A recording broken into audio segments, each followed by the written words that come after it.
Allez, le coup d'envoi tout de suite de cette rencontre est donné, place au spectacle, installez-vous dans votre canapé, soyez prêts à vibrer. Le coup d'envoi donné, la musique qui va bien entre la Dax Basket qui reçoit son plus proche voisin, Basse-Gamarde. Et c'est parti, premier ballon pour la Dax Basket. Et le capitaine ballon en main, Julien Duloite qui le sert à son honneur, Benjamin Lifferman. On va essayer de trouver, on va essayer de se poster à l'intérieur, Tanguy Ramassamy face à son vis-à-vis. Première action, on cherche à mettre le ballon à l'intérieur. Et voilà, une action concluante, on peut dire. Tanguy Ramassamy provoque la première faute de son vis-à-vis. Ousmanou Njoya, et ballon au fond avec 13 secondes à jouer. 14 secondes, comme le veut le règlement. Là on est plutôt sur les ailes. Basse-Gamarde qui commence en zone sur cette touche ligne de fond. Et le premier ballon pour Basse-Gamarde dans les mains du capitaine Ran Danmeda. Et on voit la interception de Julien Gardès. Allez, la complicité entre les deux frères, Julien et Sébastien, qui passe le ballon à Benjamin Lifferman. Non, il ne va pas prendre ce tir. Tanguy Ramassamy se poste, la passe pour Julien Gardès. On sent une volonté de l'ADB de mettre le ballon sur Tanguy Ramassamy dès le début de match. Oh là là, superbe action. Ah, c'est raté par Julien Duloite.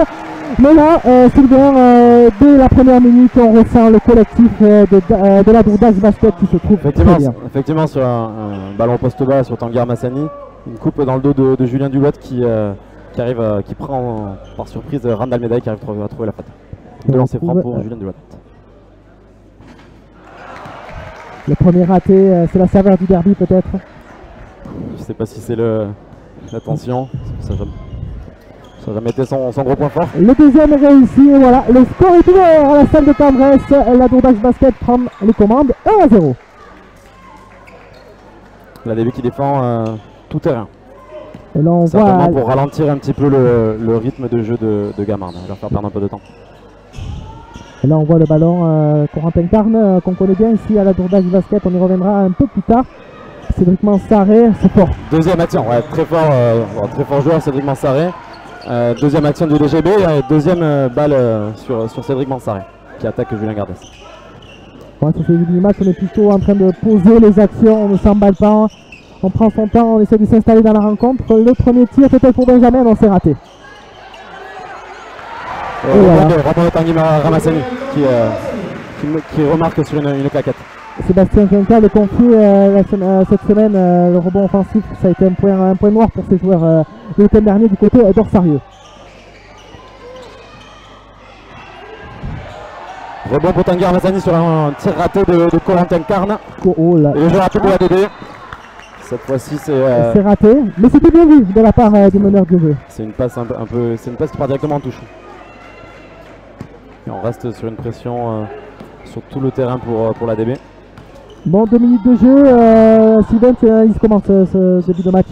On sent que la DB est quand même bien rentrée dans son match. La DB est bien rentrée dans son match, ils essaient de mettre du rythme. De deux côtés, on essaie de mettre la balle à l'intérieur. On a certainement repéré des match-ups un peu favorables. Et on essaie d'en profiter. Après, on voit très clairement qu'il y aura match à l'intérieur et ce soir, la présence au rebond sera primordiale pour les deux équipes. Tanguy Ramassamy, et voilà, le 2+1 vient provoquer la deuxième faute d'Ousmanou Njoya.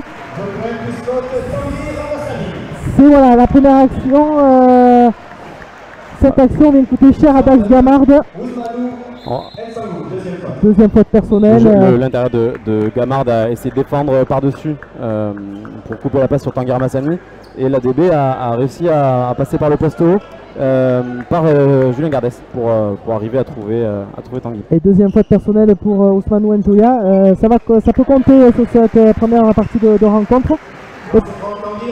Et vous avez vu à votre écran l'entrée en jeu de l'intérieur, Kevin Cantinol face à Tanguy Ramassamy. C'est un duel qu'on va suivre ce soir aussi, Sylvain. Effectivement, Tanguy, un joueur qu'on ne présente plus, qui a joué longtemps à Gamarde, qui a joué en Pro A, en Pro B, international militaire, international espoir aussi, champion d'Europe. Voilà, un gros parcours pour un joueur de 34 ans. Et qui se retrouve aujourd'hui face à Kevin Cantinol, qui physiquement en tout cas qui a un physique identique, je dirais, qui est assez impressionnant. Sylvain, allez, là on voit déjà le duel, on essaie tout de suite de servir le secteur intérieur. Tanguy Ramassamy lui aussi, à son tour, va essayer de faire plier son vis-à-vis. Et voilà, la réponse aussitôt. On vous a pas menti, ça va être un duel à suivre ce soir. Très clairement, les joueurs intérieurs sur ce début de match ont la faveur des coachs. Très peu de tir extérieur quand même. Et là on essaie de trouver une solution. Voilà, lui aussi il va falloir le surveiller pour l'ADB. C'est le shooter de l'Axe Gamard de Cédric Mansaré.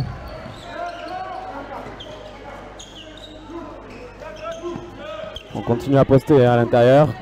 C'est Julien Gardes qui attaque Cédric Mansaré. Et on va finir l'action sur un pick and roll pour Benjamin Firman. Voilà, très belle. Ah, le plus facile a été loupé. L'action était très bien jouée, mais le plus facile a été raté. Mais l'ADB qui prend quand même le rebond offensif grâce à la bonne activité de Julien Duat. Et on voit vraiment le public qui s'excite derrière. C'est ça aussi un derby landais. Allez, le premier changement pour la tour d'Axe Basket, la sortie de Julien Gardes et l'entrée en jeu d'une nouvelle recrue ici à Candresse, Babacar Fam. Absolument, Babacar qui a des qualités athlétiques très impressionnantes. Cette remise en jeu, on voit que le DGB est passé en zone, comme tout à l'heure sur la remise en jeu des lignes de fond. Ballon rendu, et là vous l'avez pas vu à votre écran, mais on voyait Mylène Platel donner quelques consignes à Julien Gardes. C'est ça aussi le rôle d'assistant, venir corriger ce qui ne va pas lors de leur sortie. Et depuis le début de match, ils vont peut-être me faire mentir, mais petit manque d'adresse côté DGB. Bon voilà, il suffit de le dire. Ça donne peut-être un petit peu de tension, mais ils me font mentir. Et panier à 3 points plus la faute pour Corentin Carne. Bon, mais c'est peut-être l'occasion de parler de Corentin, Sylvain. Ouais, Corentin qui est un joueur qui a évolué en Pro B, en Pro A pendant quelques années. Est passé par le centre de formation de Pau et il connaît cette salle de Candresse parce qu'il est venu en 2011 à Candresse lorsqu'il jouait en U15.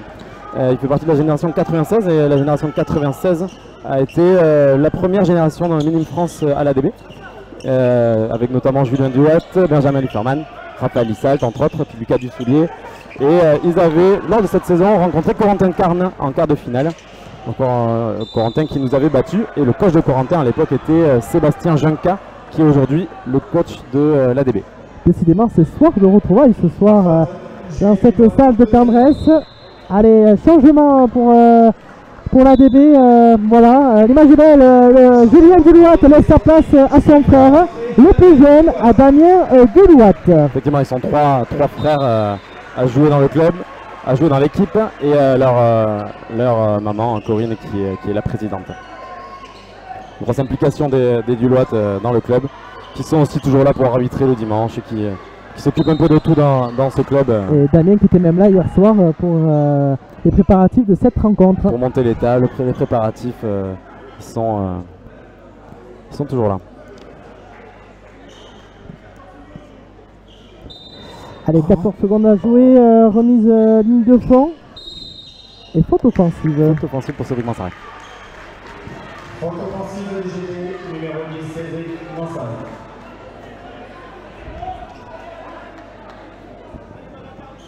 On vous l'avait promis, c'est un derby accroché entre la tour d'Axe Basket et d'Axe Gamard de 5 minutes 27 à jouer dans ce premier quart-temps. ADB 8, d'Axe Gamard de 7. Allez, les premiers ballons touchés par Damien Delouat et le ballon est conservé par le bleu de l'ADB. Il y a toujours le DGB qui passe en défense 2-3 sur ses remises en jeu. Sébastien Delouat qui marque. Il est là, le serial killer, Sébastien Delouat. Lui aussi, il va falloir le surveiller pour Dax Gamard, puisque s'il a la patte de combien souvent, il fait très mal à ses adversaires. Effectivement, Sébastien Delouat qui est le scoreur de cette équipe depuis des années, et qui a connu tous les niveaux depuis la D1 jusqu'à la Nationale 2 maintenant. Et là, c'est Cédric Mansaré qui joue parfaitement son vis-à-vis, qui va provoquer la faute de Babacar Fam. Première faute personnelle, troisième faute d'équipe, 4 minutes 49 à jouer, défensivement on est bon. Défensivement c'est très bien, mais Cédric Mansaré impacte beaucoup les joueurs de l'ADB et on sent qu'il est dominant sur ce poste 4. Concrétise derrière la ligne de réparation, le premier lancer franc réussi par lui. Le deuxième également, changement. Et changement oui pour Dax Gamard, la sortie de Jamal Mayali et l'entrée en jeu de Baptiste Lafargue. C'est le landais de cette équipe de Dax Gamard. Oui, Baptiste Lafargue qui est originaire de Gaujac, dont le papa a joué longtemps au cadet de Chalosse. Qui est juste derrière nous d'ailleurs. Oui, qu'on a croisé juste avant.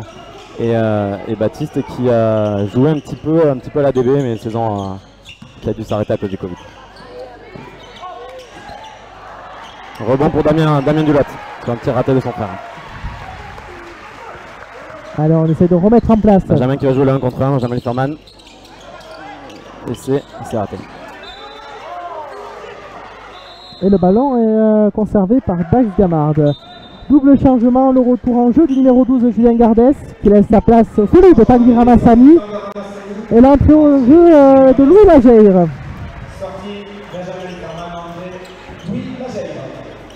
Randall Meda, 40 ans, qui défie Louis Lageire, 19 ans. 20 ans d'écart séparent les deux, mais attention. Chacun a de sérieux arguments à montrer ce soir. Effectivement, un peu plus d'expérience du côté de Ran, mais lui qui est un pur produit de la formation landaise aussi, à venir basket Chalosse et puis la DB, et qui va pas avoir peur de jouer crânement sa chance. Lageire est une famille de basketteurs dans les Landes. Et là, 2+1, il va tenter de convertir le lancer franc. Kevin Cantinol pour Dax Gamard. Et pour essayer de prendre les... Non, 11 partout. Effectivement, la sœur de Louis qui jouait à Amou et qui a signé, si je ne me trompe pas, à l'élan Chalosse. Je confirme.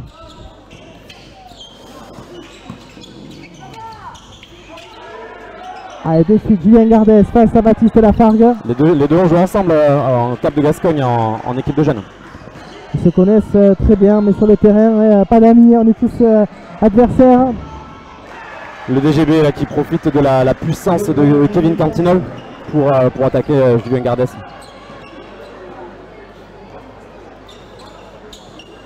Sébastien Dulatte, non. Julien Gardès. Julien Gardès poste pour bas. Damien. Qui provoque la faute de Baptiste Damien, Lafargue. on voit qu'il joue strappé, il a quelques douleurs au genou. Oui, Damien s'est fait une petite frayeur il y a 2 semaines. Donc il joue strappé. Voilà, il revient, il a été opéré du ligament croisé il y a 2 ans maintenant. Et l'année dernière, il a repris en cours de saison. Voilà, c'était l'autre genou, mais en précaution, son genou est quand même strappé. Mais il ne se refuse rien. Allez, changement. Là aussi, il fait son entrée en jeu, numéro 28 de Dax Gamard, de Mamadou Keïta. Lui aussi, il est à suivre, parce qu'il est impressionnant sur ce début de saison, mais lui aussi, c'est un shooter de Dax Gamard. Cette année, pour l'instant, il tourne à une moyenne de 17 points, Sylvain. Tout à fait, hein, c'est un gros scoreur qui a joué qui joue en National 2 depuis quelques années.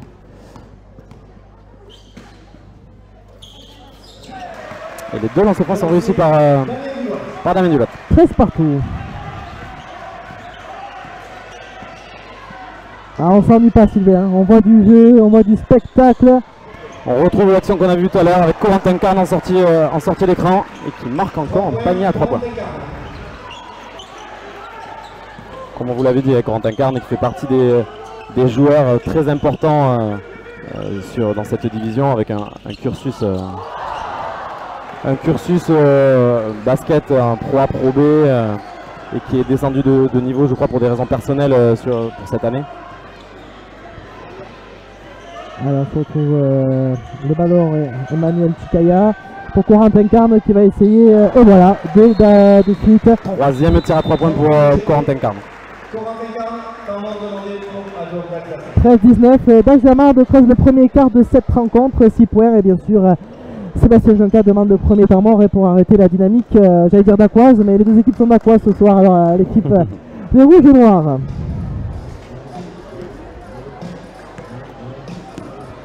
Ah, il restera 2 minutes 34 à jouer dans ce premier quart-temps. 4 fautes pour l'ADB, 6 fautes pour Dax Gamard. Après un bon début, l'ADB qui sèche un petit peu en attaque, Sébastien va peut-être essayer de trouver quelques solutions un petit peu différentes de ce qui se fait depuis le début pour essayer de relancer la machine. Et on le voit avec cette salle de Candresse, Noailles Billettes, il n'y a plus de billets à vendre, elle est comble comme annoncé. Ouais, elle est comble, ça fait plaisir à voir. Le public ne demande qu'à s'enflammer, j'ai l'impression. Et nous aussi. On rappelle qu'après, on rappelle pas, on va le dire carrément, qu'après cette rencontre, l'équipe 2 de la Dourdax Basket va recevoir Basket Arrigan pour un autre derby comptant pour le championnat de régional masculine 2. Effectivement, le Basket Arrigan qui est, si je me trompe, en tête du championnat, qui domine pour l'instant après 2 journées, et l'équipe des jeunes de l'ADB qui elle a une victoire et une défaite. Et nous revoilà au jeu avec le ballon pour l'ADB, Louis Lageire. Qui a forcé le changement en défense. C'est un tir à terre, mais Vingresse se prend le rebond. Il trouve Michael Strom dans le corner. Qui fait son entrée en jeu. Encore un rebond pour l'ADB. Et plaquette donc ratée par Bakarfam. Mais voilà, il y a une volonté de mettre du jeu en place. Une volonté d'aller de l'avant, beaucoup de rebonds offensifs, mais pour l'instant peu d'adresse. Dommage pour Dax Gamard qui manque, pour l'ADB qui manque un peu de réalisme sur ce tir. Hein. Et là, le ballon pour l'ADB. Dax Gamard qui contrôle globalement bien le jeu en transition de l'ADB, qui a beaucoup de mal à se mettre en place. Tu le disais Sébastien Junca, maintenant à ce niveau, la moindre erreur se paye cash. Hein. Avec des joueurs de ce niveau en face, c'est évident. Il y a évidemment beaucoup de marge d'erreur qu'en National 3 et encore plus qu'en Régional 1. Il reste 10 secondes sur la possession. Tanguy Armassani qui va poser un écran pour un tir peut-être de Benjamin. Non. Michael Strom qui prend ses responsabilités. Bakarfan qui prend un rebond offensif. La consigne de match est respectée, il faut prendre les rebonds et répondre présent sous l'arceau. Allez, 5 secondes à jouer, il va falloir prendre un tiré pour l'ADB, décidément. 2 secondes à jouer. Benjamin qui a tenté une passe pour Bakarfan sur la ligne de fond, qui a été touchée. Et c'est une touche ligne de fond pour l'ADB avec 2 secondes sur le chrono de 24 secondes. Et on voit pour son premier match avec l'ADB, Jules Bravin qui rentre au poste 4. Ancien joueur des Sables Vendée et de Nanterre. Donc là il faut des premier ballon avec 2 secondes, c'était pas forcément le cadeau. Et de suite Mamadou Keita qui ramène le ballon en zone avant pour Dax Gamard.